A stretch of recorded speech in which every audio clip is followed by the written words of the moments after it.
Actually, it all began long before that night. I had always been a night owl, but balancing community college with third shifts at Walmart in Madison, Wisconsin was a whole new level. My life seemed to be a never-ending balancing act. Rent, groceries, gas, tuition, and all the other unforeseen costs that kept popping up like weeds. I had moved in with my older brother, Ryan, following the divorce of my parents. I had to do my share, but he had a secure job and a stable housing. It wasn't only a tight budget, it influenced nearly every decision I made. I kept answering yes when Carla, the night manager, asked me to work extra shifts because of this. Even when I went to sleep when my body pleaded for it. After 10 p.m., Madison streets were half deserted. The wind was still blustering and the nights in March were still cold. I recall dragging myself past automatic doors that creaked a bit too loudly as I entered the Walmart on East Washington Avenue that evening. I instantly recognized the familiar fragrance of floor cleanser, combined with cardboard and a hint of metal, as the fluorescent lights flickered over an almost empty store. Few people were working on the floor. Other than myself, the only people present were Derek, Lena, and Marcus. Derek complained about his ex-wife's recent drama all the time. Lena attempted to balance taking care of her with her shifts. Children. And my best friend Marcus would spend the nights thinking aloud about songs that he most likely wouldn't have time to compose. We made light of the fact that Walmart never sleeps. We all sensed it, though, behind the laughs, the silent discomfort of night work. By 12:30 a.m. In aisle 17, I was stocking household appliances when I started to nod off a little from the caffeine. I first heard it at that time. There was a faint murmur, like if someone were speaking directly behind the shelves. I hesitated for a moment, then I thought it was Derek hiding somewhere I couldn't see, using his phone. However, there was nobody there when I looked. It was my imagination, I reassured myself. Fatigue transforms the ordinary into something evil. Then I heard it once more. I vowed it was my name this time. Chris. A little mutter as if someone had leaned too near. I felt my heart quicken and looked along the deserted aisle. Nothing. All of a sudden, the store seemed bigger, more empty, and each shadow seemed to linger a bit longer. "Hey, how are you?" Marcus's voice jolted me back to reality. He came to unload a pallet of water bottles with me. I said, "Yeah, I think I just heard someone." Marcus scowled. "You don't want to hear noises in this store at night, I promise. Too many oddballs stay after work." He was right.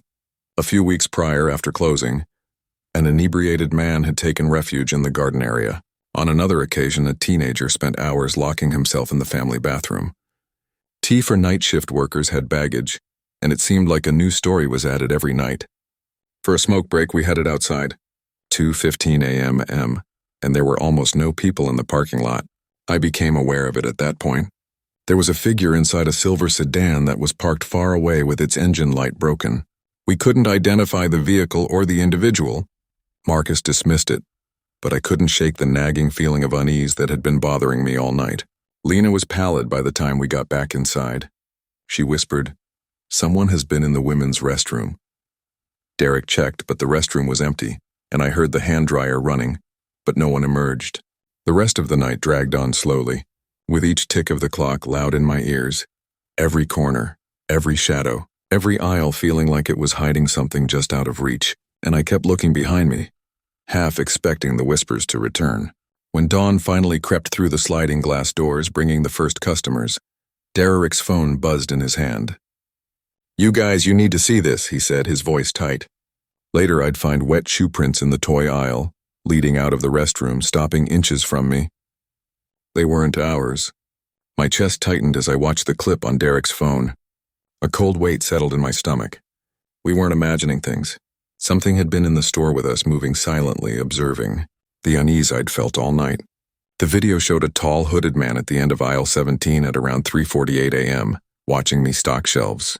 His posture was casual but deliberate, as if he'd practiced the way he lingered. I tried to shake it off the following week, telling myself that the guy was probably gone, maybe some random trespasser. But every night when I walked the aisles, my eyes kept flicking toward corners, shelves, and reflections in polished floors. Later, I couldn't stop replaying the night in my head. Every shadow, every whisper, every quiet movement in empty aisles felt amplified now.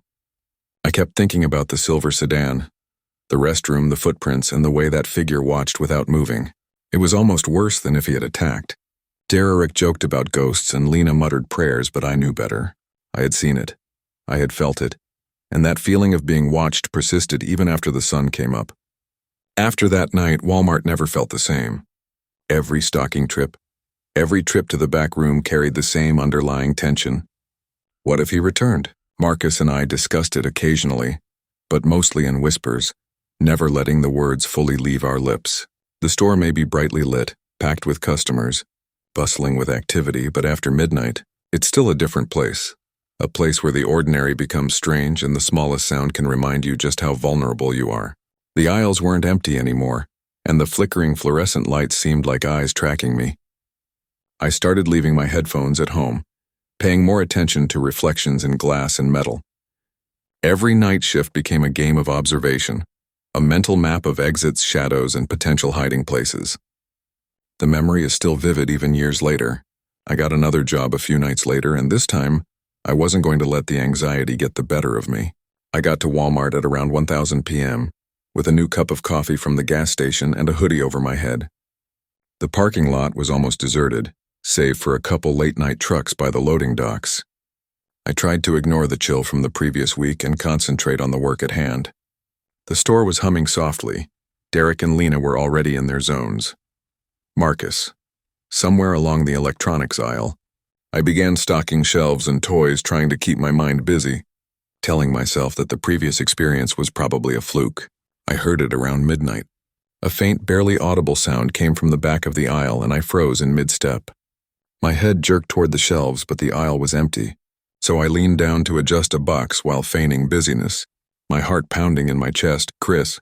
The whisper came again, this time with no one around, no Derek, no Lena, no Marcus. My pulse pounded.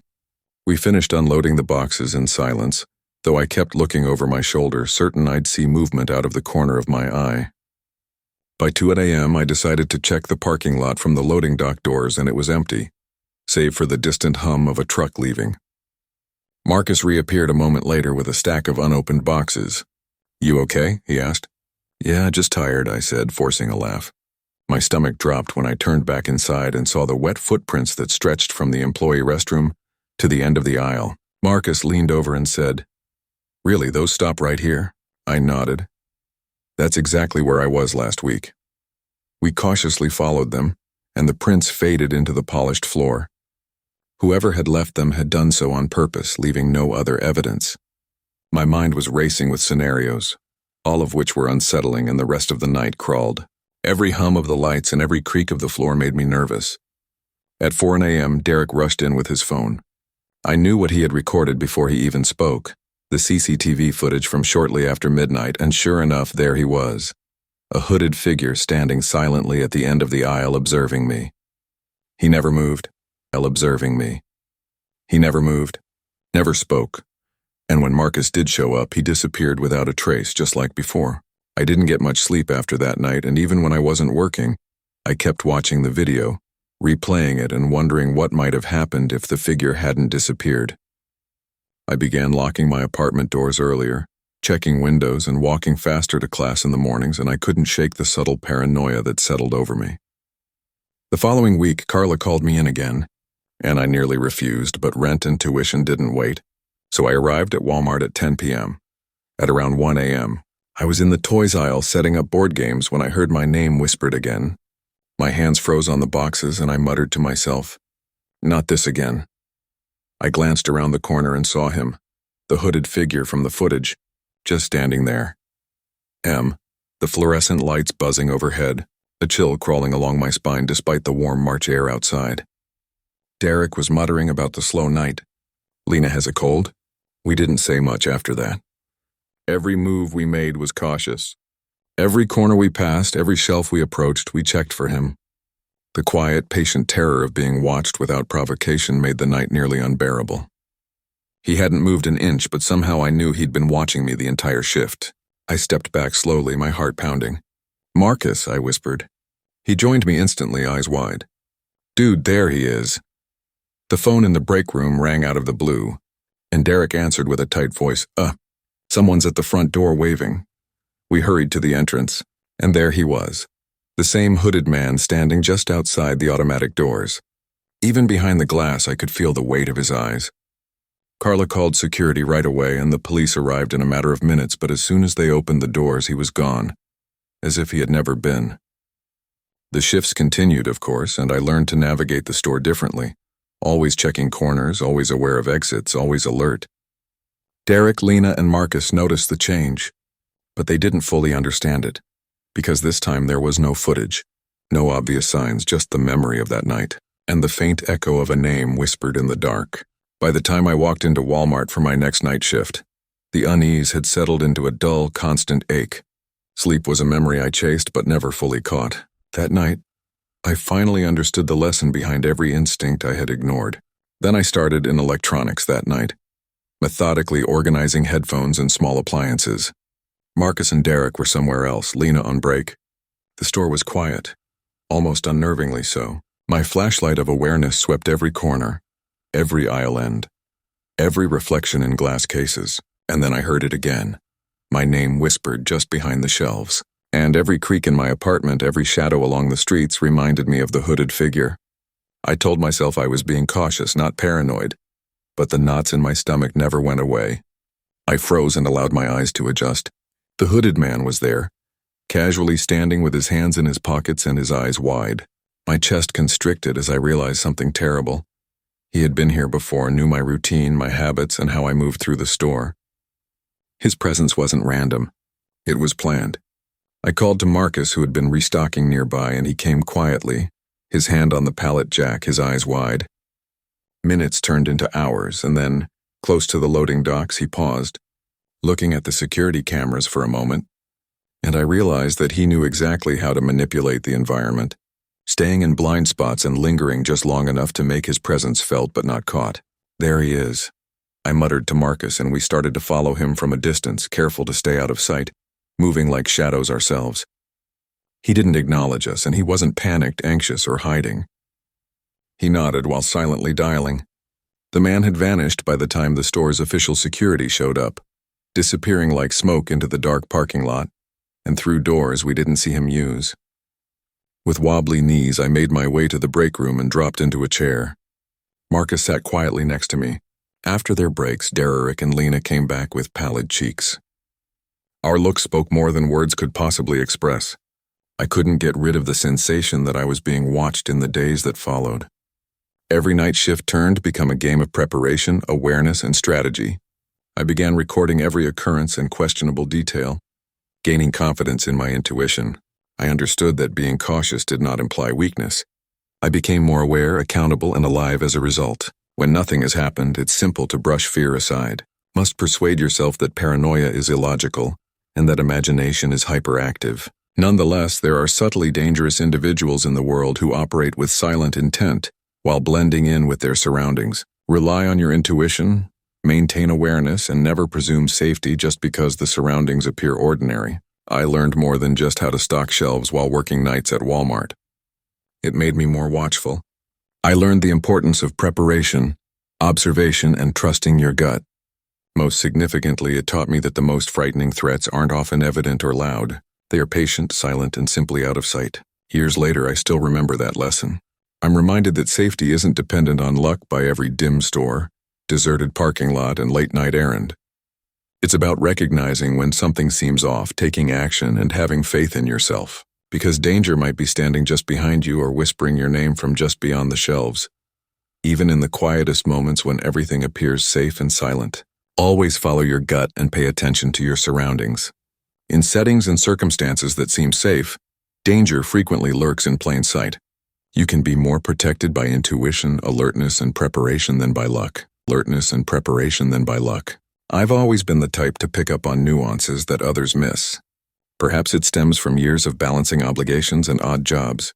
Or perhaps it's simply how I get by. About 12 hours into my overnight job that night in Boise, Idaho, at the Walmart on West Overland Road, my head was already jumbled from a week of working late shifts and dealing with the small craziness of life.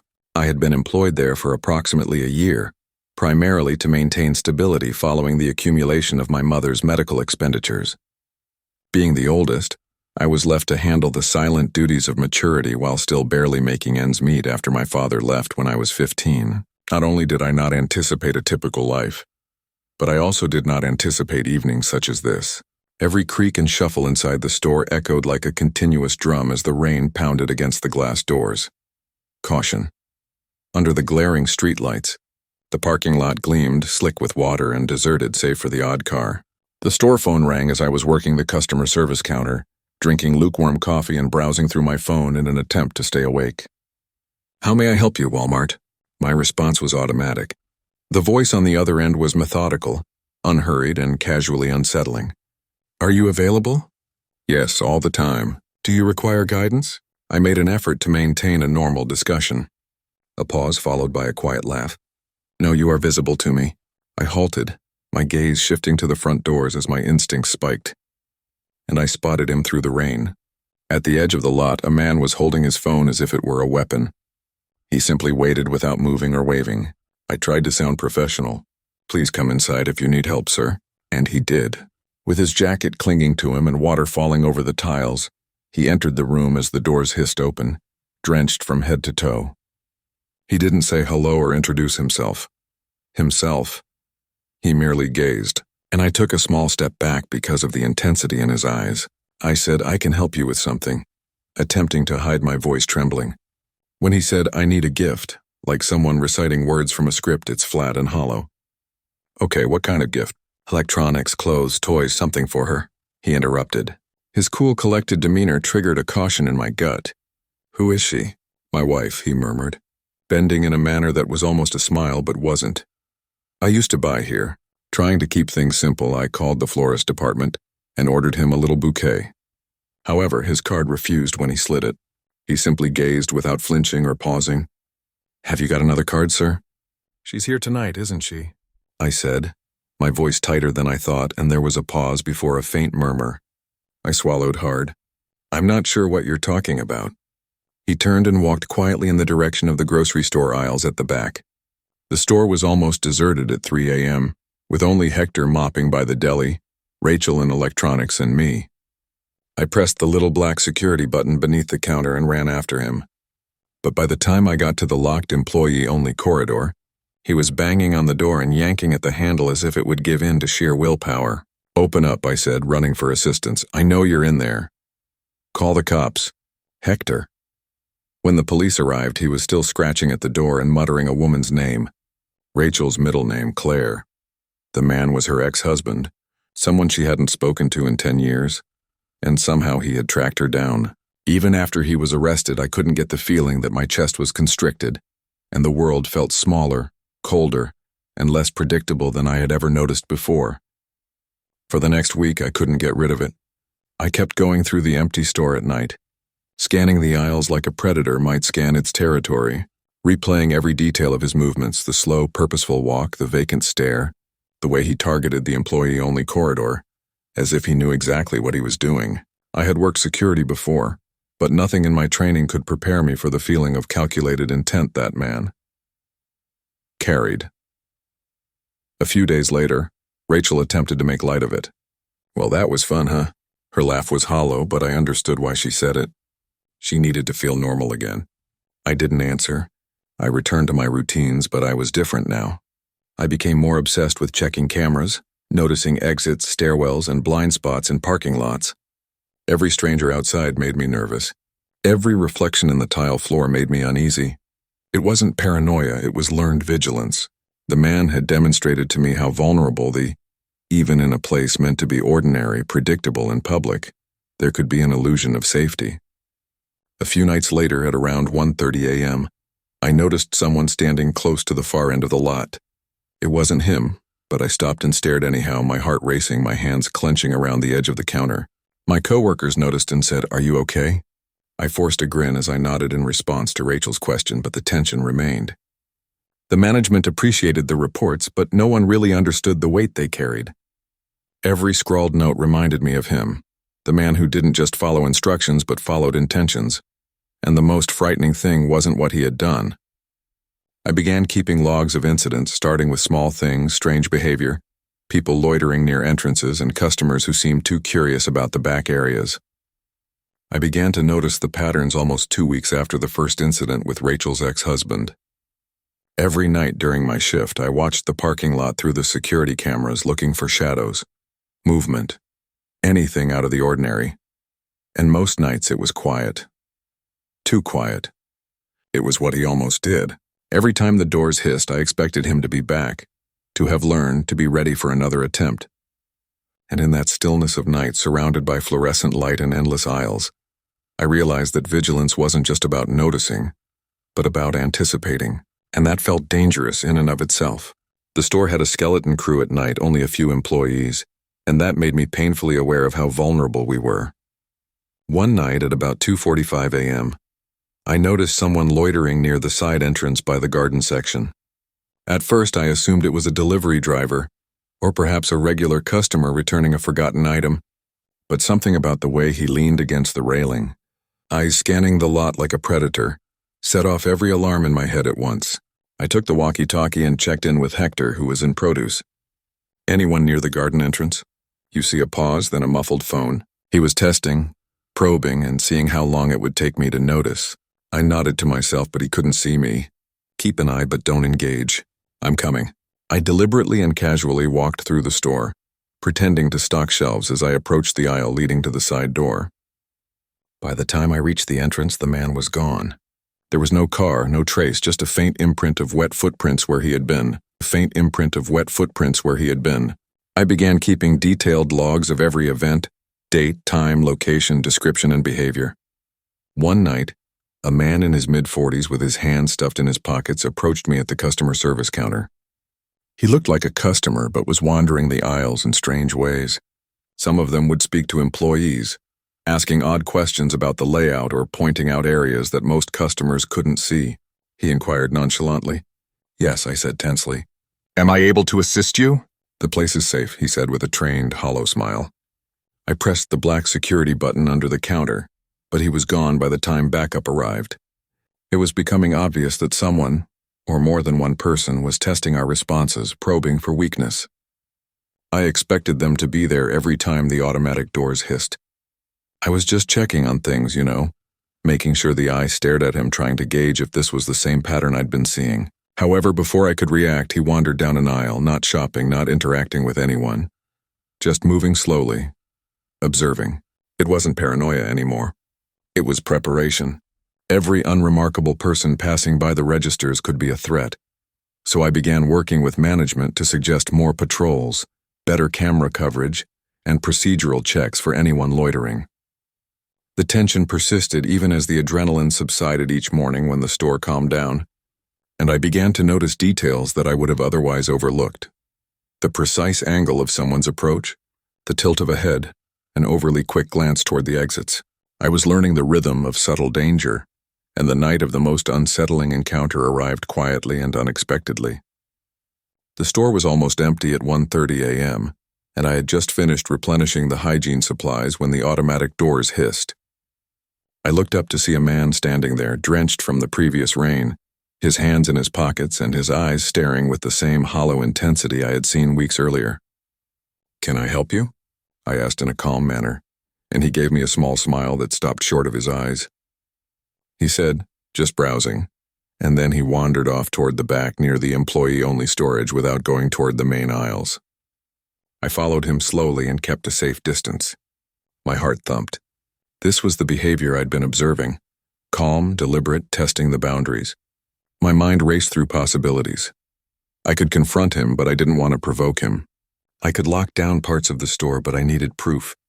I pressed the security button and called Daniel in asset protection, explaining the situation, and he came within. The man didn't notice, and he wandered, paused, and then abruptly walked past the electronics, the seasonal decor, and toward the exits. It was as if he was rehearsing, and Daniel and I followed him outside using the cameras, and by the time we got to the doors, he was gone. No car, no person, nothing, just the silent aftermath of his presence. After that night, I realized that he was someone who thrived on observation and intimidation, and that he didn't need to threaten the staff with physical threats. Sleep was restless, always half-watching, always alert. Vigilance had become second nature. I saw shadows where they shouldn't be, I felt uneasy when someone loitered near a corner. Checked exits and blind spots. Even when I wasn't on duty, I found myself scanning parking lots to see if someone was following a routine similar to his. I knew that in these small, everyday spaces, stores, aisles, and parking lots, people could conceal intent behind casual facades. It was a Tuesday night, the kind of quiet that makes every little sound feel magnified. Awareness didn't make it go away, but preparation and vigilance could lessen its impact. I was halfway through my shift restocking the household aisle when the store felt strange. Not chaotic, not noisy, just wrong in a way I couldn't shake. My stomach tightened, the automatic doors hissed open and my pulse jumped. A tall man, soaked from the outside drizzle with his hands stuffed in his jacket pockets, stared at me with that same hollow intensity I had come to recognize. He didn't rush. He remained silent and simply looked around the room, taking in everything and nothing at the same time. "Can I assist you?" "I'm just looking," he responded flatly, but I didn't buy it. I queried in a calm but firm tone, and he inclined his head slightly as if he could sense my weakness. He wasn't shopping, and every instinct told me that this was the same pattern I'd been seeing for weeks. Quiet, methodical, and calculated. He was testing, so I pressed the black security button under the counter to let Daniel know, and a few minutes later he was there, walking quietly but firmly through the store, and I stayed well behind him as he wandered past aisles, lingering and acting as though he was inspecting things. He stopped close to electronics, looked at the employee-only doors, and then continued without showing any signs of agitation. My heart raced, and I knew that this wasn't about confrontation, but rather about control, intimidation, and instilling fear without saying a word. Procedures. Despite the passing of years, I can still clearly recall moving to Flagstaff. I had the impression that everything had subtly changed after Mom died. My younger sister Jenna was a college student and my father had left. Despite her intelligence, stubbornness, and fierce independence, she was still my younger sister. To make sure she didn't feel alone, I wanted to be near her. Flagstaff was small, chilly in the winter, and crowded with people who ignored you if you didn't fit in. Bills kept coming in and money was scarce. I therefore grabbed at the chance to work night shifts at the Walmart Supercenter on Woodlands Village BLVD. Despite the strange mix of night staff, we managed to make it work. Angela was sharp and exhausted, and her caustic humor could make even the roughest midnight shift bearable. Devin was a modest mechanic who kept to himself, but his constant presence kept the crew on track. After dropping out of college, Milo was trying to save money for travel and was often talking about some distant nation he would like to visit. I wasn't very close to any of them. We had each other's backs, though, and there was a rhythm to our shifts and an unspoken knowledge that things could get strange in the store after midnight. Flagstaff's winter nights were long and chilly. The aisles appeared endless and deserted as the store lights reflected off the snow. The mirror in the men's restroom had been painted red by someone weeks earlier. The cameras hadn't captured something. Another night, a visitor was discovered wrapped in tarps and hidden in the garden area. It shook the team for days, and no one knew why. After hours, there was always a sense of discomfort in the store, as if the walls themselves were hiding secrets. The store's air felt heavy that February night. The final few people had left by 10:45 p.m., so we got to work on our daily tasks, which included stocking, inspecting the aisles, and sweeping the floors. At approximately 12:30 a.m., in aisle 19, Angela requested assistance transporting a pallet of Pepsi. It was too quiet in the aisle. I swear I heard footsteps behind me as he moved the trolley. The room was deserted. I dismissed it as the sound of the cartwheels bouncing off the tiles.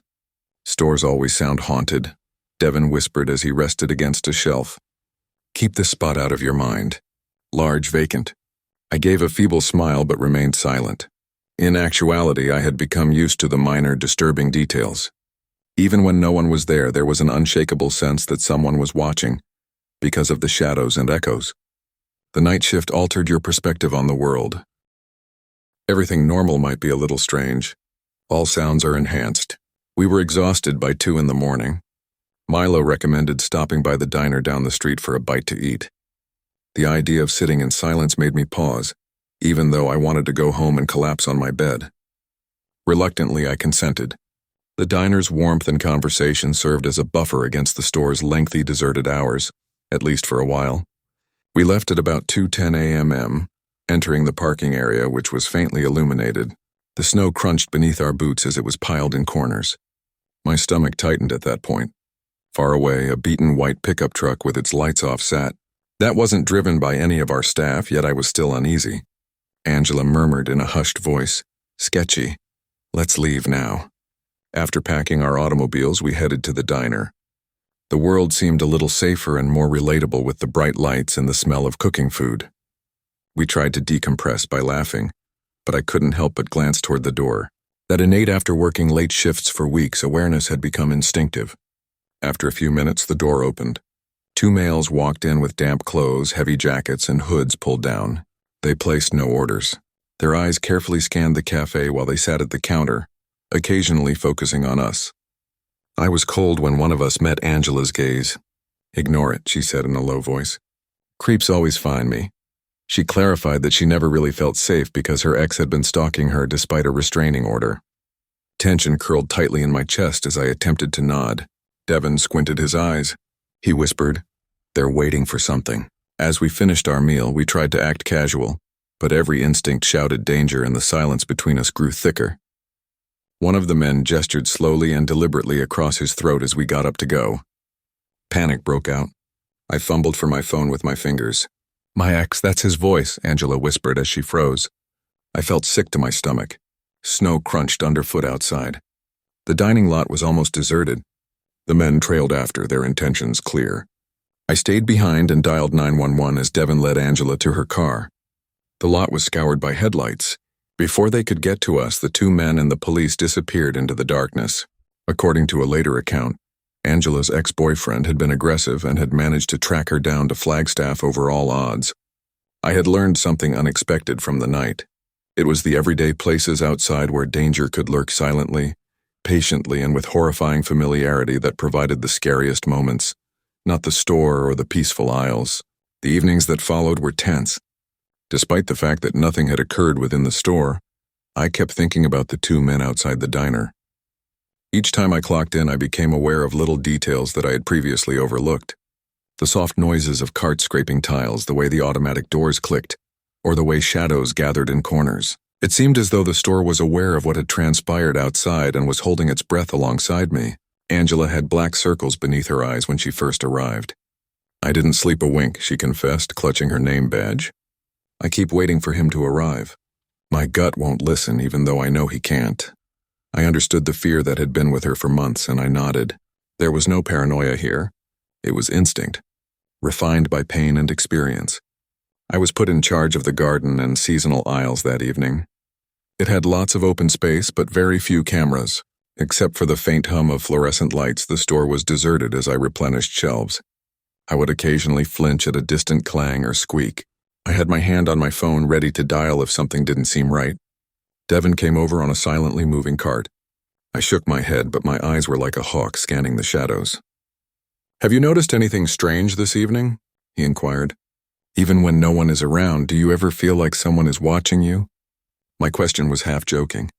He gave me a deadpan expression. "You simply grow accustomed to it every night, but there are some things you simply cannot ignore." Angela's story came back to me. How her former partner discovered her in spite of distance and legal restrictions. The idea made me shiver.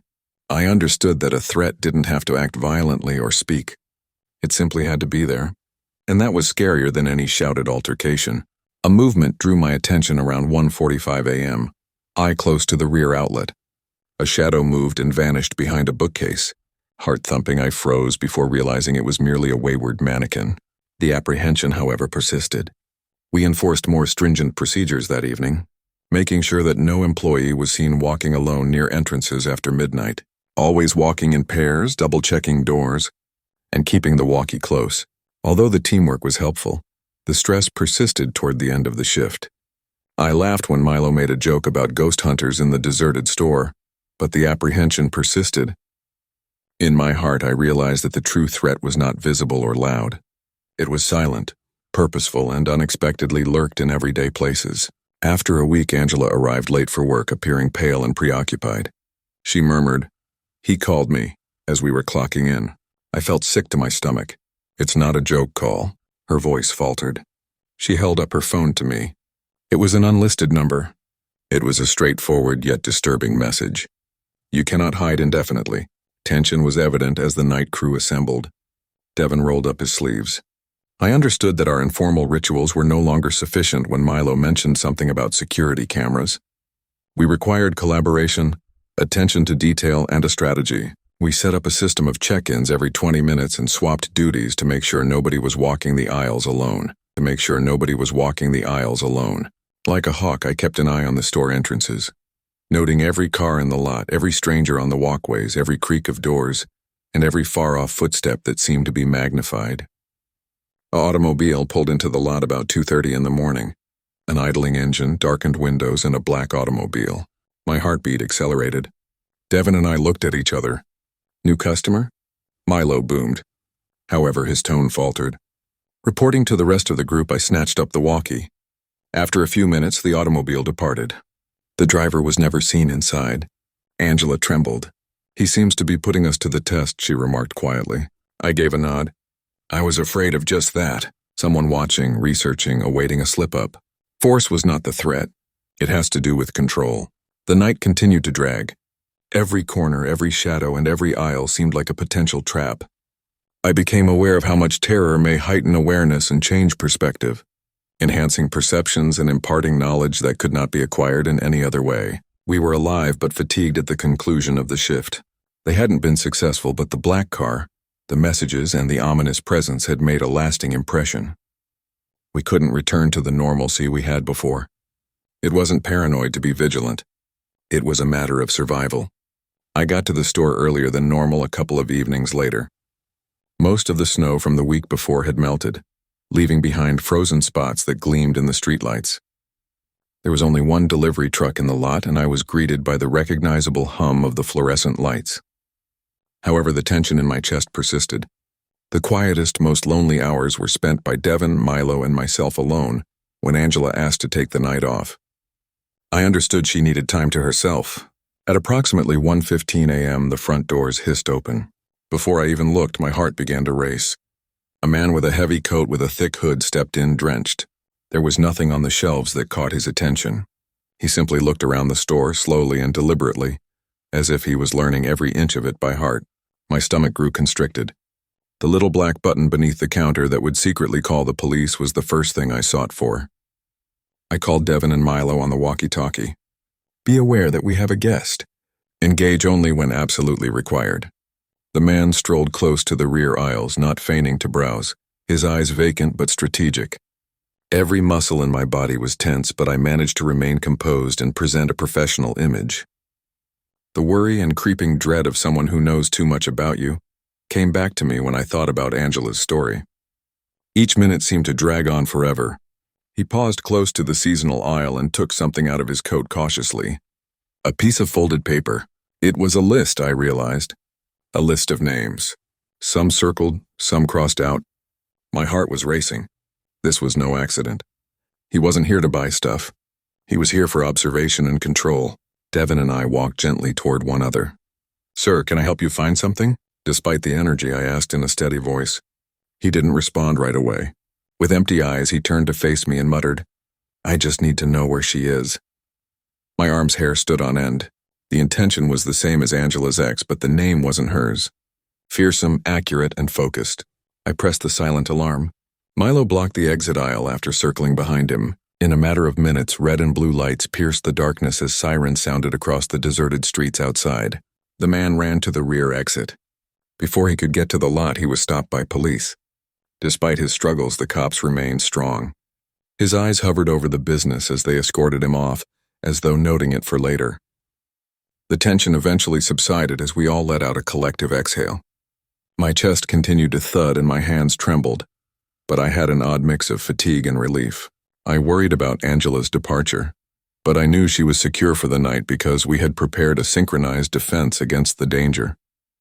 Following this, the store's management increased the quality of the security cameras, implemented more stringent nighttime procedures, and ensured that each worker had a buddy system. Above all, though, I understood that the teachings had nothing to do with cameras or sirens. They emphasized attentiveness, prudence, and trusting your gut. In the weeks that followed, I observed minor behavioral shifts in everyone. Devon stayed toward the aisles with the most traffic. Milo's pocket was filled with pepper spray. When she came back, Angela walked with a serene assurance. Fear had changed us, but it had also made us more perceptive. We had some power. All the nights, including that one, I took one lesson with me after that. Often, danger doesn't make a loud announcement. It lurks where you least expect it. In shadows, in everyday places, and in plain sight. Vigilance, awareness, and the guts to take action, even in the ordinary, can be the difference between safety and danger. Threats that scream aren't always the most frightening. They are the ones who observe your habits, wait patiently for a weakness, then take advantage of it, and sometimes it takes more than fortitude to survive them. It all comes down to being intelligent, ready and conscious every single day. Alertness, consciousness, and in daily life, following your gut is essential. Ordinary locations can harbor danger, and the most deadly are frequently the silent, covert threats, those who observe, follow, or control. You may protect yourself and others by being organized, working as a team, and being meticulous about even the tiniest details. At the age of 22, I was balancing a part-time job at Walmart with caring for my mother and younger brother, Caleb. Since my father left when I was 14, life had not been simple. I had taken on late shifts at Walmart to help Mom put food on the table and pay the bills while she battled her health for years. My coworkers used to joke that working the late shift had its own personalities, and sometimes they were right. I was exhausted from a week of work and running errands when I started that Friday night. By 4:00 p.m., when my shift started, already I was exhausted. The store was chaotic as usual. Customers fighting over coupons, children crying, and carts clattering. The late hours in the emptying store always felt heavier than the noise implied, but I like working because it distracted me from other things. One of my coworkers, Jenna, who had worked more nights than anybody else, had warned me earlier that week. She whispered, bringing her voice down to a whisper, "Aisle 17. Avoid remaining there after 10 p.m. People claim to have spotted a woman, simply observing the cameras while standing there." Her tone caused me to pause, even though I initially laughed it off as a prank meant to frighten the new kids. She wasn't kidding. She described how she had noticed a reflection in the freezer glass and discovered that nobody was there when she turned to look. I couldn't get the story out of my head for a week. That evening, I was exhausted by 10:45 p.m. An irate customer lectured me after the self-checkout frozen, and an intoxicated customer had thrown a fit in the electronics hours before. My head ached, my feet hurt, and I just wanted to punch out. Instead, I was instructed to replenish cleaning supplies in aisle 17 by the manager. I felt sick to my stomach. It was a long, silent, fluorescent-lit aisle. The shelves were arranged like a fortress with boxes of detergents and bleach. I thought I noticed movement at the far end of the first box as I leaned over to stack it. A woman with her back to me stood still. Her dark hair was knotted in a gray hoodie. I was momentarily paralyzed by uncertainty and assumed she was a shopper. I yelled courteously. I took another look. She had left. "Ma'am, let me know if you need help finding anything." No answer. I attempted to concentrate on my task while shivering, but I was distracted by the shopping cart's brilliant metal reflection. Behind me, the woman stood quietly. My throat tightened with my heart. I whirled around the deserted aisle. I muttered to myself that I must be dreaming as I pushed the last box onto the shelf. Even yet, when I slid the card out of aisle 17, my heart continued to race. I turned to look at the registers, and Jenna gave me a sly smirk. She said, "You saw her, didn't you?" Unable to talk, I nodded once. I couldn't get the woman out of my head after that night. It was not the typical apprehension of shadows or deserted aisles. It felt colder, as though she had been watching, calculating, and waiting for me. I became aware of small details throughout the store that I had previously overlooked. The echoes of carts that weren't supposed to be there. The subtle buzz of the fluorescent lights and the way the aisle corners seemed to linger at night. I made a concerted effort to stay away from aisle 17 the next week. I stocked shelves in other areas and offered to help with price checks. Crowded hallways, anything to keep that fluorescent light strip away from me. However, the management did not give me a pass, and I finally found myself back there once more. The time was nearly midnight on another late Friday. With the exception of the occasional person pacing the aisles with their cart squeaking, the majority of the store was deserted. As I restocked laundry detergents, I took care to arrange the bottles in tidy rows. At that point, I noticed her once more at the far end. her face hidden by a dark hoodie, and she was not moving. Her posture was awkward. She was too rigid to be perusing. I went cold. My mouth became parched. "Ma'am?" I called in a nervous voice. No response. I attempted to justify it. It might have been a mannequin. Perhaps it was a reflection, but my gut told me it wasn't. I had a gut feeling that things wasn't quite right. With my heart thumping in my chest, I took a hesitant step toward the aisle, and she disappeared. It seemed like more than just cold air was causing the sensation to creep up my arms. There was a presence. I saw that I was once more looking at the freezer glass's reflections. She was behind me there. I whirled. The aisle is empty. A drop of perspiration trickled down my temple as my heart quickened. Despite my best efforts to remain composed, the boxes felt heavier and every sound seemed to be amplified. Jenna's face told me all I needed to know when I finally arrived at the registers, and she'd seen her before. Her perceptive eyes mirrored my own anxiety. I made a secret commitment that evening. I would never again offer to work the night shift. Not for nothing. The fluorescent lights were still creating shadows in the deserted parking lot as I was leaving the store. I sensed her observing, constantly on the brink of awareness, always just out of reach. I unwillingly took my job at Walmart a few nights later. Caleb was asleep, my mom was taking a nap, and I was forced to cover the late hours. I was haunted by the memories of aisle 17. The store felt heavier with each stride. The fluorescent buzz became more intense, reverberating like a warning drum inside my chest. 11 p.m., the store was completely empty. I saw a person straying too near aisle 17 while I was replenishing paper towels in a more sedate section. A shiver went through my body. I made an effort to focus on my work, but my instincts told me to keep an eye on that aisle. I walked over to take a quick look and then stopped. Once more, the woman was standing motionless at the end, her face hidden by her hoodie. Even though I couldn't see her eyes, I could feel them on me. My throat became dry, and in the silence I could hear my own heartbeat. "Ma'am, do you need assistance finding something?" I shouted out. I sounded like a baby. She remained still. She felt suffocated by the emptiness surrounding her. I thought about walking away, but fear and curiosity held me there. The boxes shook as I pushed the trolley slowly down the aisle. She vanished once more as soon as I got halfway, leaving only the sound of her presence. My voice trembled as I rushed to Jenna at the registers. "She's back. She's real, I promise." Jenna remained silent. "Just stay away," she stated simply. "Avoid becoming involved." However, distance was unachievable. She always showed up when I least expected, as if she knew where I would be each night. I began to notice odd shadows that remained at corners, a movement that wasn't mine, and reflections in the polished floors. I could still hear her in the reverberation of the store's automated doors after I had left. I started to leave earlier, reducing my shifts whenever I could, but for some reason, a mix of curiosity and terror, I had to stay long enough to observe, to find out what she wanted and why she was there. Every night she seemed to be motionless, her presence disturbing in its quiet nature that is almost intentional. I determined one night that I could no longer merely run. I needed to know what was going on. I told myself it was simply a tough job tricking me, so I clocked in at 1000 p.m. However, my stomach turned when I pushed a cart in the direction of aisle 17. Once more, she was standing at the end of the aisle with her arms dangling by her sides and her hood down. She remained still, seemingly on purpose. I took a deep breath. "You can't just stand here, ma'am." I tried to seem cool as I said, "It's not safe." I could feel her eyes meeting mine as her head dipped just enough. Then she took a slow, purposeful step in my direction. I retreated, my heart thumping in my chest. I determined that I required backup. I hurried to the front and told the manager what was going on. "Someone is in aisle 17. She's not going shopping. She observes from a distance." The manager, who is a little irritated, consented to accompany me. The aisle was deserted when we got back. There was no sign of anyone. I didn't slow my heartbeat.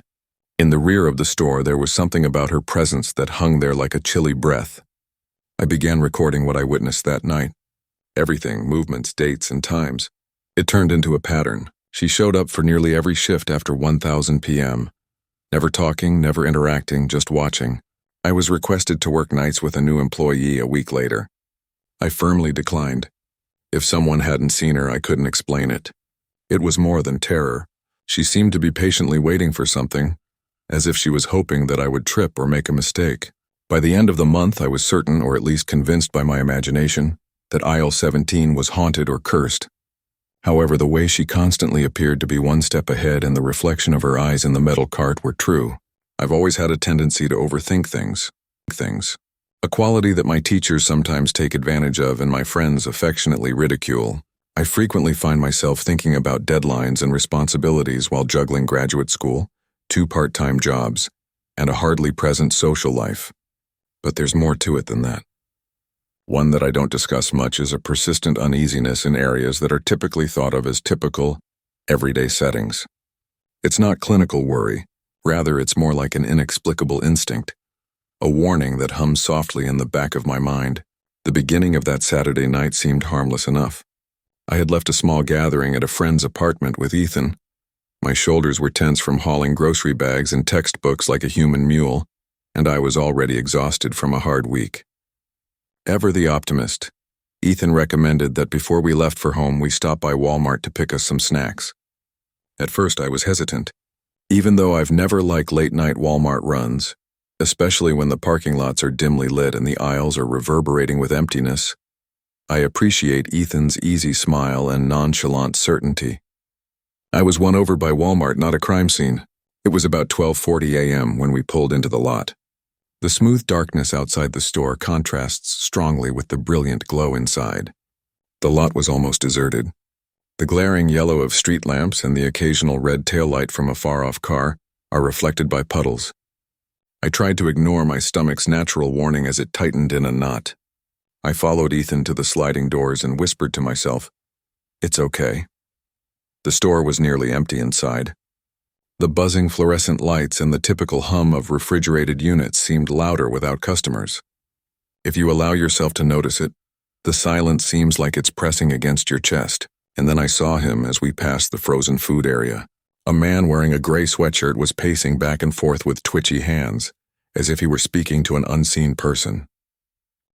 He kept glancing at me, and even as I attempted to concentrate on the aisle in front of me, a cold feeling spread across my body. Ethan gave him a quick look and shrugged. "Ignore him," he murmured, although his tone lacked the normal composure. My instincts honed every little detail, but I wanted to think it was nothing. His fingers twitched and his eyes lingered too long. Each and every as we entered the aisle, I saw him slowly approaching. Then next to the bleach area, a woman with disheveled hair and a discolored jacket materialized. She stood motionless, gazing as though she were in a private trance. I spoke to Ethan in a barely audible whisper. "Something doesn't feel right. Let's simply pay and leave." He nodded, but I could see the spark of his own discomfort in the corners of his eyes. My hands were shaking when I scanned our munchies at the self-checkout. The man was now lounging carelessly against an empty cart staring at me, and I kept looking over my shoulder. The thought of being observed makes one's skin crawl, a slow, oppressive pressure that is unbreakable. I wanted to hurry and get out, but everything I did felt planned and deliberate. I made an effort to tell myself that it was late and that strange people weren't always harmful. However, instinct is more accurate. When we stepped outside into the night, the street lamps were reflected by the rain-slick asphalt, giving the impression that the lot was even bigger and more deserted than it actually was. I felt a moment of relief before I saw them. The man strode toward us with a purpose, while the wild-haired woman followed, clumsy and jerky, attempting to pull at the door of our car. I held the keys like a lifeline as my heart lurched fiercely. Ethan grabbed the attempting to speak with the man from the driver's side. "We have nothing at all." "Quit worrying," he said. However, the man's voice escalated, demanding and menacing. "Don't lie to me, then I'll take your wallet." Fear is peculiar. Not all the time does it shout. At times it softly coils in your chest, causing your mind to rush and your muscles to stiffen. As we swerved past the looming figures, Ethan shouted directions and I pushed the car into reverse, tires screeching on slick tarmac. Every instinct tells you to hurry up and get away. Nevertheless, I experienced a strange disassociation, seeing my own body respond before I completely understood it. We continued until it became bright. Our eyesight was filled with the unwavering lights of the Flint Police Department.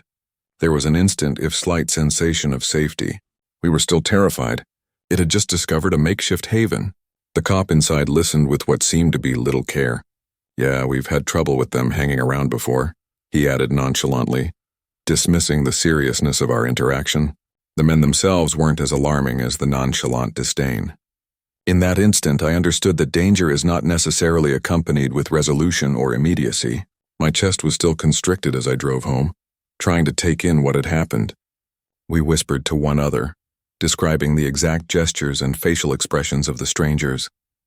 I took solace in Ethan's presence as his hand found mine and squeezed.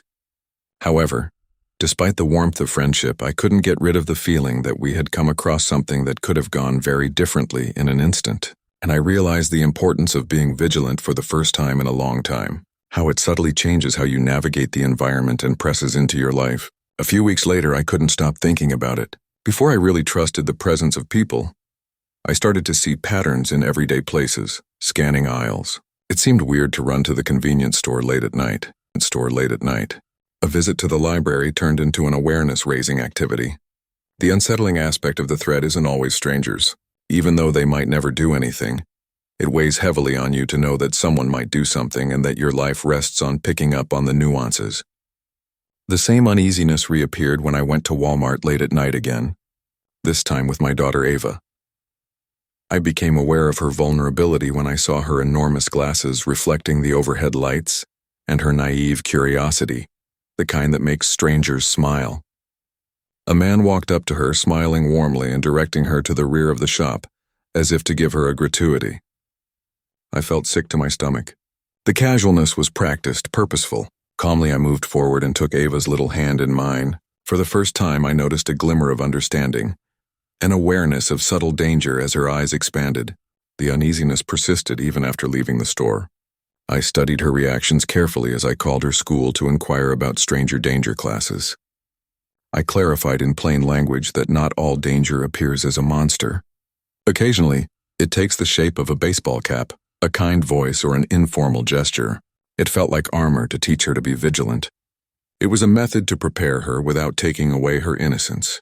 As the months went by, I adopted further safety measures, careful parking, dash cams, and a mental checklist for public areas. Every choice, no matter how minor, like shutting doors right away or preventing shopping excursions. In other words, being vigilant around strangers was a deliberate survival tactic. I learned that being vigilant isn't the same as being paranoid from my work as a night security contractor. Practice makes perfect. Every observation and every natural pause could save the day. I applied that lesson to my friends, family, and even strangers in my personal life.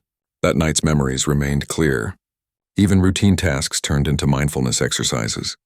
I observed trends in people's movements and how the mind might deceive you into underestimating common dangers.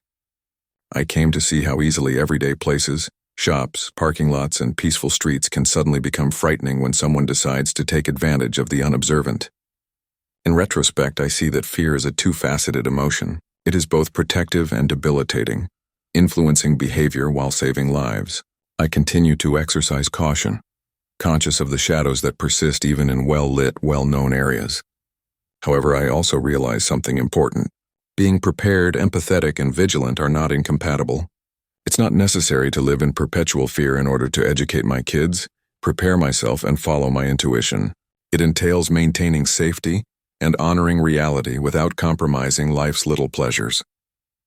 Years later, I can still clearly recall the erratic man, the woman with the wild hair, the shiny parking lot lit by streetlights, and the fleeting sensation of fear when routine tasks became a lesson on the unpredictable nature of people.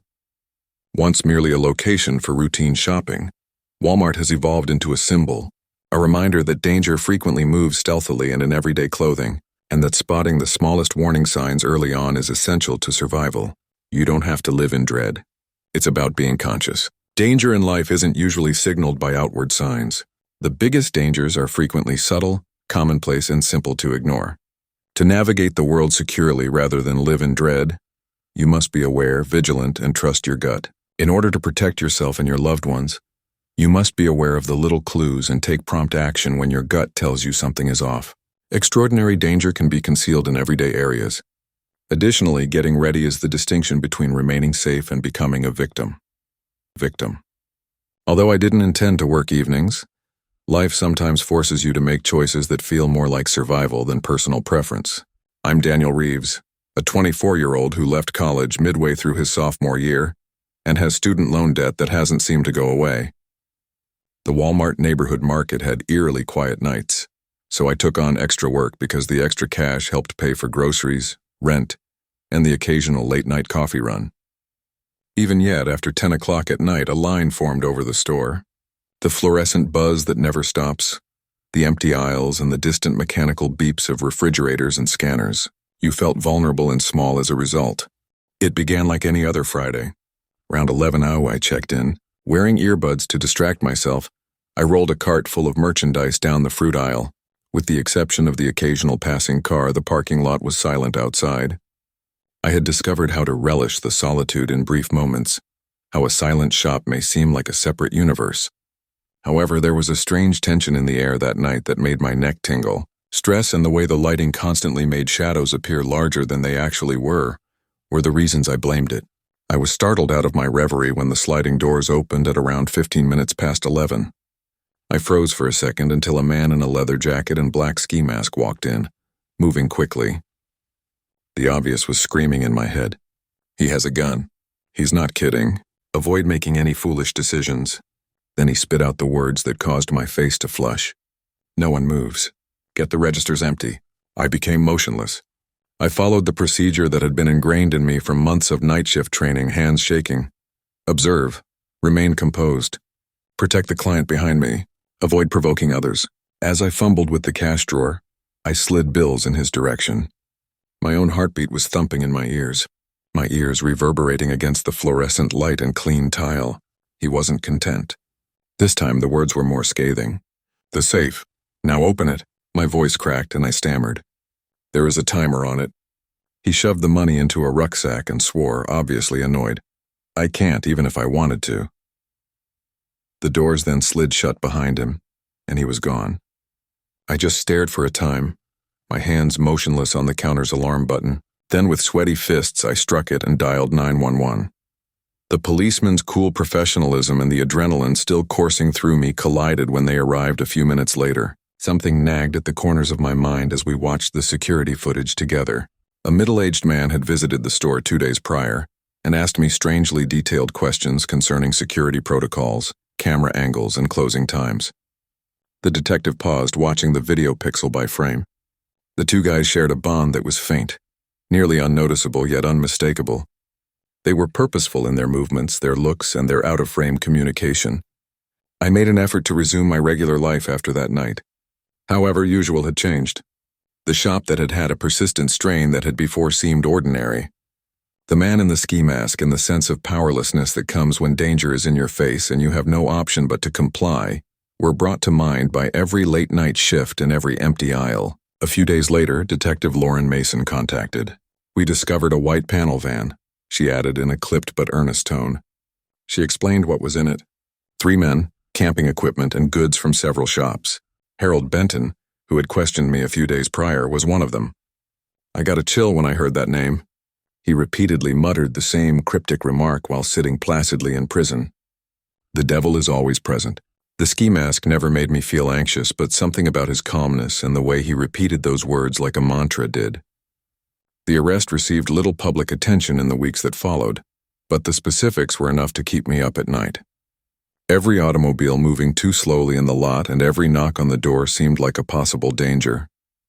I left Walmart, switched to working in warehouses, and tried to stay away from late-night shifts. The memory persisted, an impression that would not go away.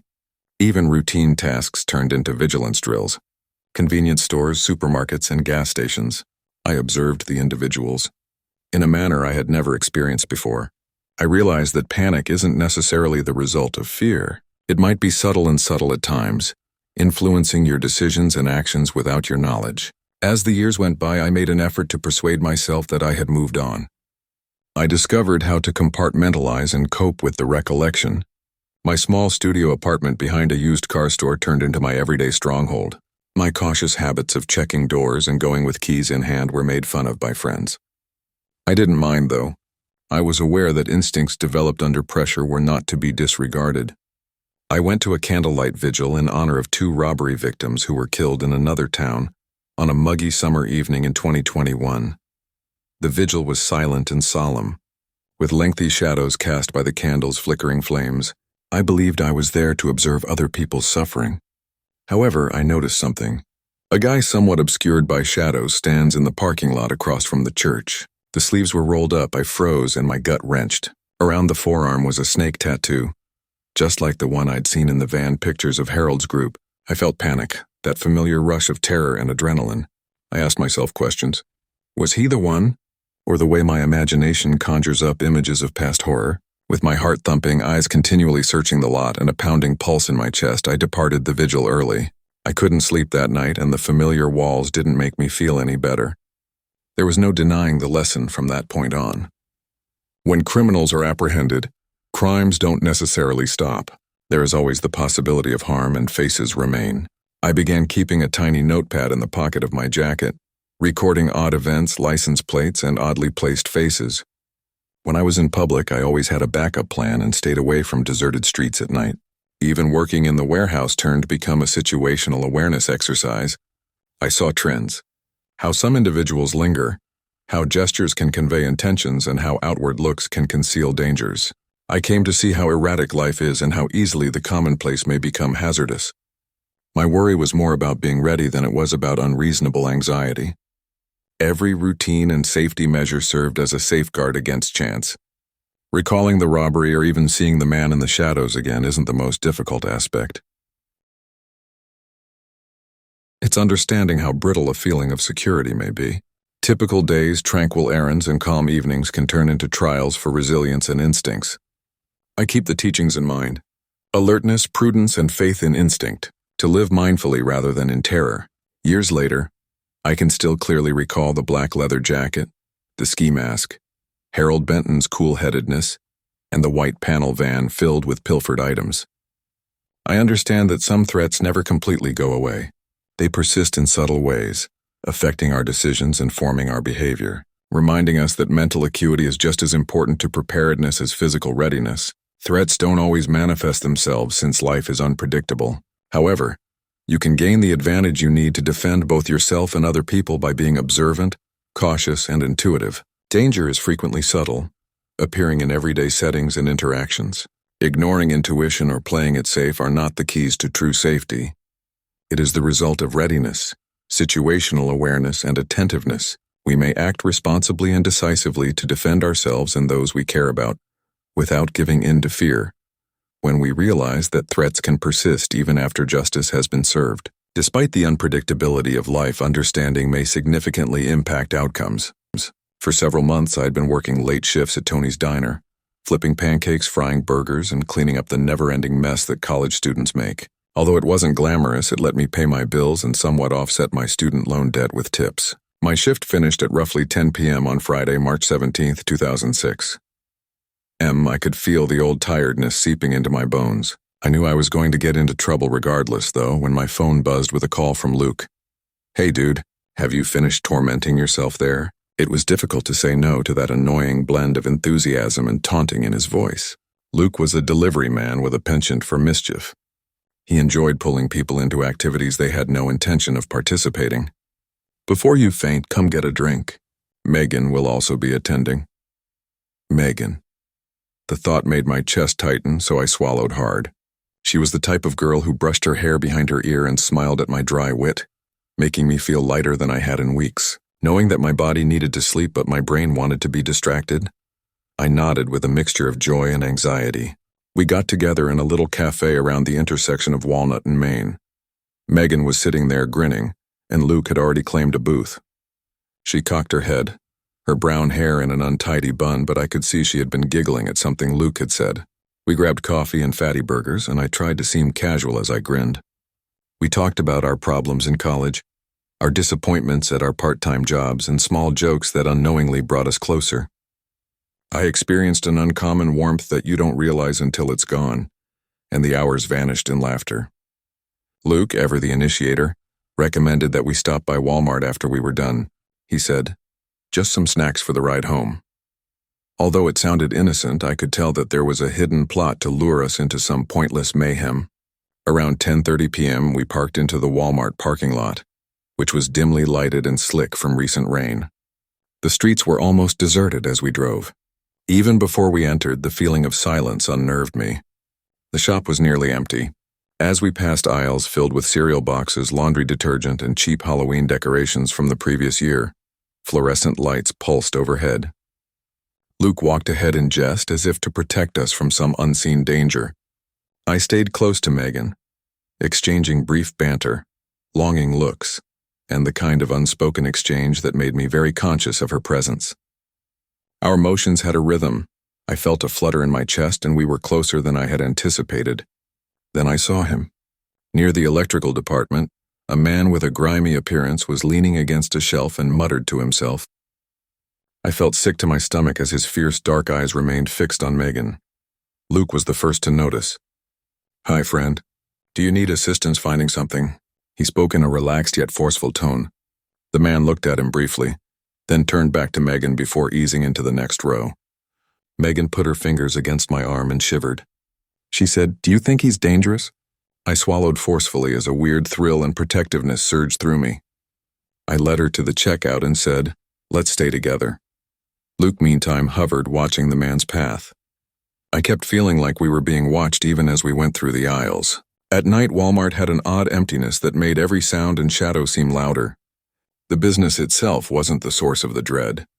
It was the knowledge that danger might be hiding in the silence, and that someone might be waiting too motionless while murmuring to themselves. The fluorescent lights above flickered sporadically, and the checkout line seemed slower than normal. I was sweating as I looked at the snacks, the bags rustling as I moved. I had an almost primordial surge of protective instinct as Megan's palm touched mine while she was adjusting a bag. Luke continued to be in the lead, looking back from time to maintain his composure. I was aware of his tension, though. Other from a few far-off cars, the parking lot was deserted. The wind was blowing across our faces and the air was moist and chilly. When I saw the man again standing close to the exit, watching without moving, my heart leaped. Megan firmly grasped my hand and I sharply whispered, "Move." It felt like you were walking through unseen tension with each step you took toward the car. He did not follow. Not quite yet. However, I felt tense because of his proximity. With his hands banging the steering wheel and muttering, Luke climbed in behind us. He has spent far too much time snooping on Megan. Given how frequently he made light of things, his face looked pallid and grave in a way that was almost frightening. I got into the car, shut the doors, and let out a trembling breath. Like a thin breath before the plunge, the relief was fleeting. Megan leaned in close to me, tense and silent. Despite the adrenaline surge, I felt grounded by the warmth of her head on my shoulder. Outside the car, the night air felt thicker, as if the city itself were holding its breath, anticipating an event. The only sounds we heard while driving were the engine's hum and the far-off trickle of rain from the lot lights. The man's stare, the way he had lingered, and how easily someone could turn into a menace when no one was looking made my mind race. I experienced the odd mix of rage and adrenaline, the protective instincts heightened by intimacy and worry. We tried to laugh off the tension when we finally arrived at Luke's flat, but the uneasiness persisted, a lingering relic in the back of our minds. When Megan put her head back on my shoulder, I sensed an intimacy that had changed from playfulness to a peaceful sense of security. It was an intimacy born of vulnerability, fear, and adrenaline, a relationship neither of us had expected. I couldn't get the man's glare out of my head, even as we said our goodbyes later that evening. The understanding that not all strangers will leave when given the opportunity to stay. Before Walmart had been simply another store, a place to stop on the way home.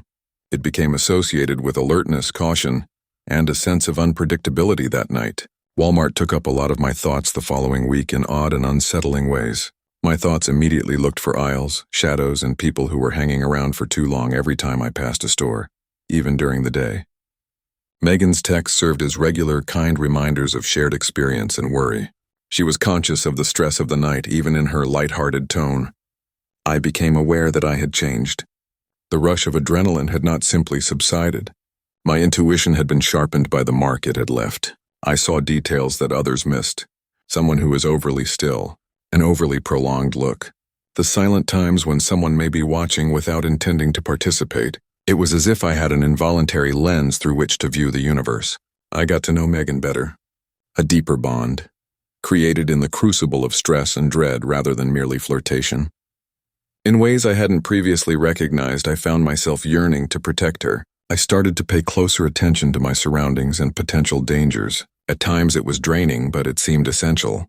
As usual, Luke laughed off my increased awareness, but when we recapped the evening, I could see the uneasiness in his eyes.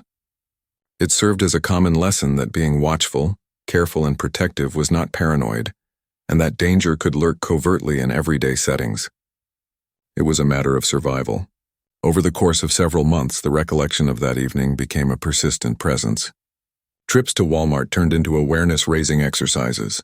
I carried the residue of my worry and attentiveness with me, even when I was running routine errands. I realized that safety is a flimsy concept more than before, dependent on timing, intuition, and focus. Megan and I kept going out together. Our relationship became stronger because fear fostered closeness in a way that laughter could not. Ordinary moments, the easy stroll down aisles, the little banter, even the routine act of shopping had all been changed by that night into a memory marked by alertness, attentiveness, and intimacy. I started thinking about courage in a different way. It wasn't about carelessly facing danger. It was about being mindful, being vigilant, and safeguarding the people you love. That evening had demonstrated to me that when fear is recognized and appropriately dealt with, could create bonds and teach lessons that went much beyond fright and adrenaline. I still think about that night years later. The encounter in the Walmart parking lot was more than just a frightening one. It taught us awareness, trust, and the power of fear to unite people. I remained close with Megan. Our partnership is a silent example of how danger can highlight the need of safety and connection. Eventually, Luke walked away, but I continued to be vigilant, a minor but crucial aspect of my perspective. I was reminded that commonplace settings could carry exceptional risks by the man's gaze, the deserted hallways, and the flickering fluorescent light. And everyday events could become life-changing teachings. We can find ourselves in relatively normal situations in life that suddenly feel threatening. True courage is behaving with consideration in spite of fear, not the lack of it. Important abilities include awareness, alertness, and safeguarding others you care about. Intimacy and trust can arise from shared dread, demonstrating that our greatest defenses are connection and accountability, even in terrifying situations. I can still clearly recall that morning on March 14, 2023, as if it were yesterday. As I entered the Walmart on Ridgeway Avenue in Springfield, the cold air caused me to draw my jacket a bit tighter. It was my 19th birthday. Both my parents and I had graduated from high school. We're determined. Get to work. College can wait. I desired autonomy. Additionally, Walmart seemed like the ideal location at the moment. Benefits, steady hours, and the realization that I could finally manage my own life. As usual, the store smelled the same. A combination of canned goods, floor polish, and the subtle buzzing of fluorescent lights above. I went to electronics after clocking in and flashing my ID at the front desk. My designated division, everything was routine at first. Assisting consumers in finding controllers, stocking shelves, and responding to inquiries like TV mounting or HDMI cables. I liked the repetitive actions, the rhythm, and the little triumphs like finding a lost charger. After years of school upheaval, it provided me with an odd sense of calm. I became aware of my surroundings. Part-time cashier Maya possessed a giggle that could break through the grogginess of the early hours of the morning. She would cover for me if I ever needed a brief break because she frequently worked late-night shifts. She had the kind of bright, cutting, and unadulterated humor that made stocking shelves seem less like a labor. As we restocked the video game area or folded bargain DVDs into tidy rows, we would joke around. Then Ethan came on board. The new department manager, Ethan, was the focus of attention right away because of his self-assured swagger. He first caught my attention when he hovered too close to a young cashier named Sophie. As the queue of customers behind them lengthened, he kindly provided her shoulder massages. Sophie chuckled uncomfortably, but I couldn't help but notice the tightness in her eyes. Unsure if I should intervene, I froze. The store was meant to seem secure, dependable, and occasionally even dull. However, there was something about Ethan that I couldn't get rid of. As the weeks went by, Ethan's actions only got worse. One evening, I entered the stockroom anticipating seasonal displays or boxes of paper towels. Rather, I discovered Ethan around Jenna, a floor colleague. With her back to the wall and her eyes wide with fear, she appeared motionless. My stomach turned over. I couldn't decide if I should shout, run, or wait for him to go. Fear held me in place as my instinct cried out for me to take action. Later in the break room, I cornered Maya. I said in a quiet voice, "Something's wrong," while quickly looking around to make sure no one else could hear. We discussed our options. The fear of reprisals tormented me. Ethan was impressive in meetings, endearing in public, and obviously valued by corporate. But it felt like a betrayal to keep it unsaid. I eventually filed a report on the incidents. I simultaneously felt angry, defenseless, and exposed. Jenna was gone by the following morning, having been sacked without cause. When I passed by, Ethan's arrogant smile said louder than words could. Guilt clashed with rage. I had taken action, but at what cost to another person? The store's tension changed. I sensed that my co-workers were watching me and whispering behind my back. Some defended him while others stayed away from me completely. In the fluorescent-lit aisles where I had once felt safe, my routine, my comfort, and even my friendship seemed to be eroding. I was more afraid of the repercussions of standing up for what was right than anything Ethan had ever done. The ensuing days were a haze of alertness and fear. I always had a knot in my gut when I entered the store. There was no relief in Ethan's absence. There was a lingering feeling of unresolved business. I received different treatment from my co-workers. Even Maya, who continued to provide silent support in the back room, appeared apprehensive, as though being linked to my behavior may create unnoticed boundaries of contention. One Tuesday, I recall being close to the O. When I saw the stress emanating from my team, I was working at the electronics counter, picking through fresh arrivals of laptops and routers. There was an air of unease even in basic greetings. I spoke to Sophie. "Hey, good morning," as she hardly raised her head from her register. Eyes down, she mumbled, "Good morning." Whispers, sidelong glances, and suspicion had replaced the warmth and companionship I had experienced weeks earlier. Then there were the minor occurrences that made me think of Ethan's lasting impact. Reports are delayed and boxes are left missing. Even once smiling bosses now avoided making direct eye contact. It was more than just a fear of conflict. It was a quiet, subdued resistance, as though my integrity had upset a fragile environment I didn't completely comprehend. I stayed in the parking lot one evening after my shift finished, gazing at the orange glow of the streetlights as they reflected off the damp asphalt. Maya sipped a bottle of water and joined me, saying in a low voice, "You did the right thing. People will be defensive, terrified, or angry. It's typical. Don't let it consume you." I nodded, but the hollow aching inside was not alleviated by her confidence. I felt alone because I was doing the right thing, and I wasn't sure I could take it any longer. In search of assistance, I made the decision to double-check organizational policies. I made a mental point to escalate further if necessary, printed forms, and studied the harassment standards. Although knowledge was helpful, it didn't take away the uneasiness, the quiet stares, or the worry that Ethan might somehow rewrite the story. The day finally arrived when I spoke with Ethan in private. With a carefree smile on his face, I discovered him stacking boxes in the rear aisle while holding a clipboard. I walked up to him and he sneered carefully. "You can lose more than just your job." Hot and unrelenting rage swept through me, but I maintained my composure. "You're fired," I ordered myself. However, I spoke in a composed manner, describing the events and reporting them to district management. The look on Ethan's face wavered. Perhaps a glimmer of worry, a touch of uneasiness, but he kept up his smug facade. Corporate acknowledged his absence a few weeks later, dismissed, but the expense persisted. Co-workers avoided me and muttered. Some even defended him explicitly. The aisles that I had known felt strange. My feeling of safety had been shattered. I started observing human behavior in subtle ways that I had never noticed before. The power of terror to silence. How the wrong people could be protected by power. How walking alone was sometimes necessary to accomplish the right thing. I began taking notes, recording every conversation, and being ready for any upcoming meetings. In a profession that suddenly appeared more dangerous than I had anticipated, knowledge became my defense. Reflection is fostered by isolation. I replayed every moment for nights. The enclosed colleague, Maya's hushed cautions, and Jenna's defenseless expression. I doubted my bravery. Had I only survived by chance, or had I had the courage to go on?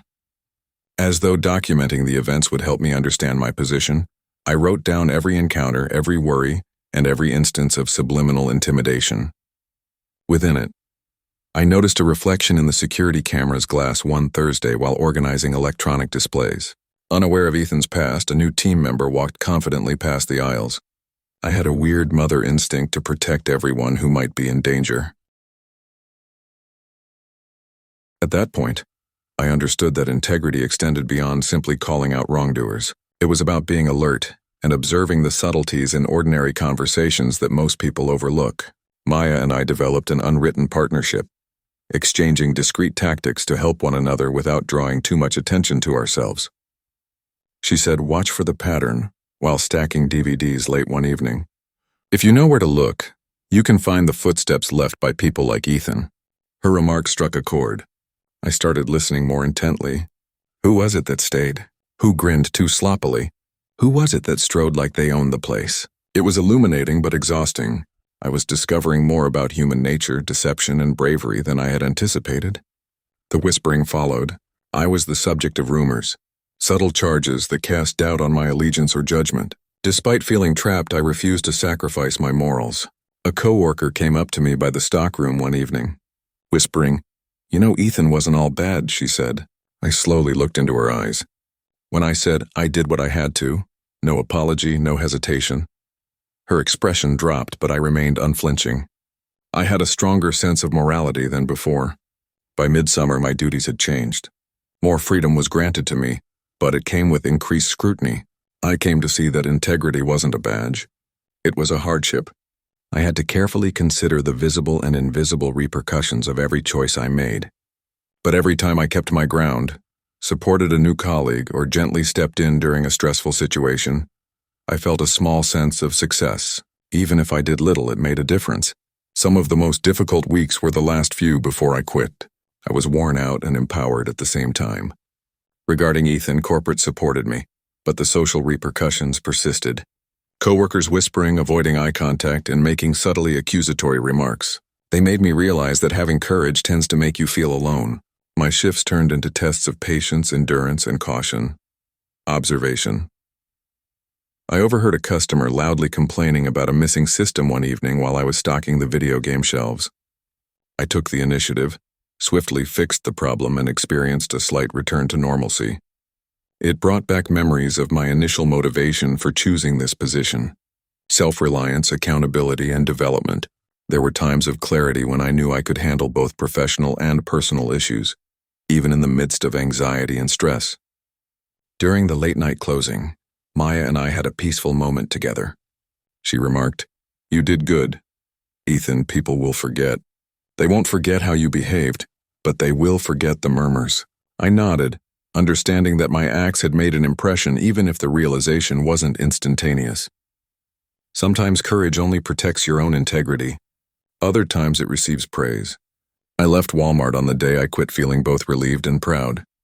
The aisles were silent and empty as the fluorescent lights hummed overhead. I had experienced treachery, intimidation, and dread. However, I had also found the inner strength to behave morally. I recalled Jenna's scared gaze and Ethan's smug smirk as I passed the electrical section one last time. I had taken action, and even at personal expense, I had safeguarded others in the process. I understood the lesson of my experience as I was driving away. Integrity is frequently put to the test in everyday situations. Standing your ground when it counts most, even when it feels like everything is against you, is what courage is all about. I discovered that while doing the right thing may cause you to become isolated and lose comfort, it protects your self-respect, which is the one thing no one can take away from you. I had no idea what college, a new job, or new difficulties awaited me. However, I took with me the lesson that it is always worthwhile to stand up for what is right, despite fear and hardship.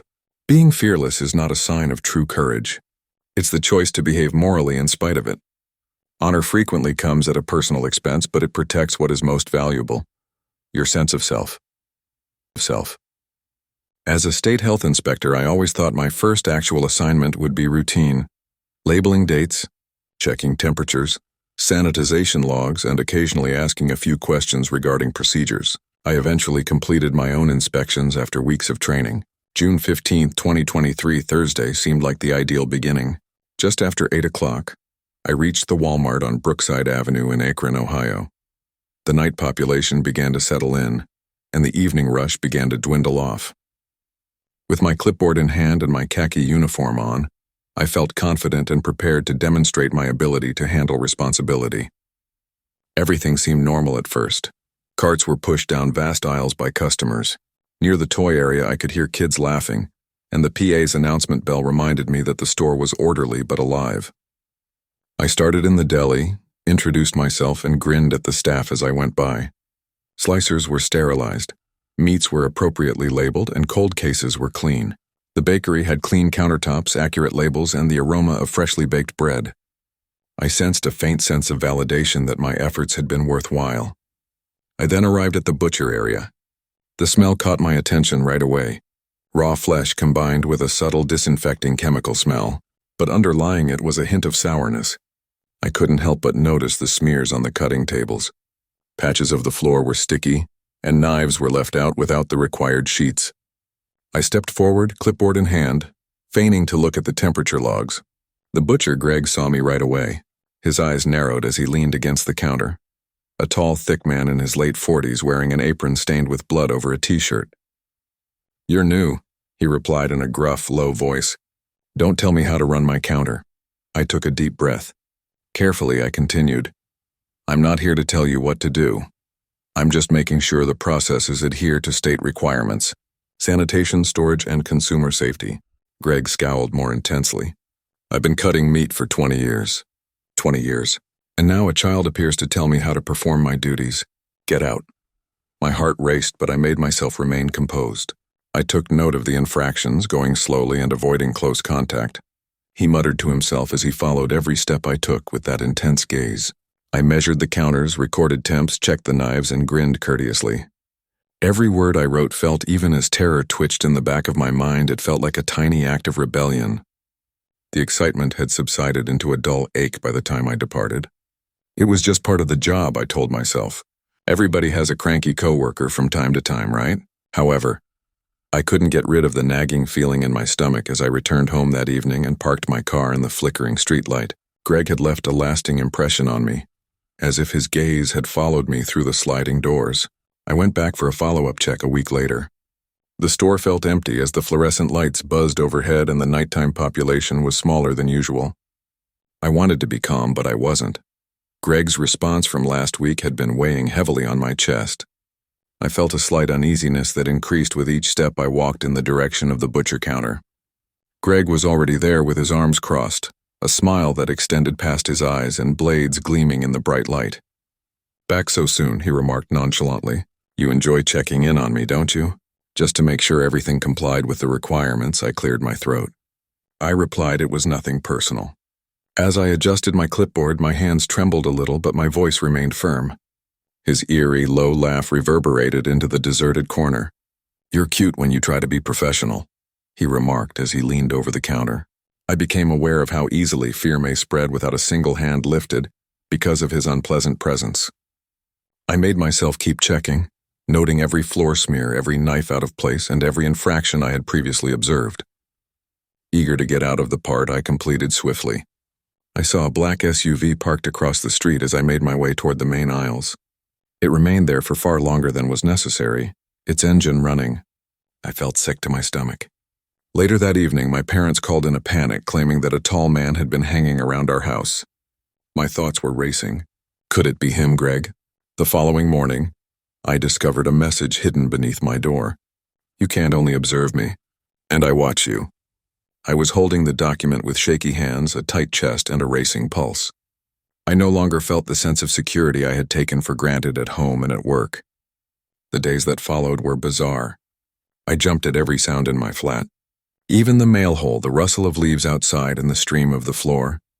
I began checking locks many times and looking about, constantly on the lookout for outsiders. Sleep was broken. I couldn't resist playing back that last note, Greg's chuckle and his gaze. I knew I needed to be cautious. Although it was a necessary step, reporting the harassment to my bosses didn't feel sufficient. Additionally, I took preventative action, putting up temporary cameras throughout my flat, adding more locks, and having a baseball bat close to the entrance. I made an effort to keep things normal, but my day was tinged with apprehension. It became nerve-wracking to go back to Walmart for any kind of inspection. Every odd glance, every lingering look caught my attention. Throughout inspections, I held my phone close at hand, prepared to, at the first hint of danger, contact for assistance. It was no longer only about procedures. It has to do with protecting oneself. My front door was slightly ajar when I got home 2 nights after getting the note. My adrenaline spiked and my breath caught.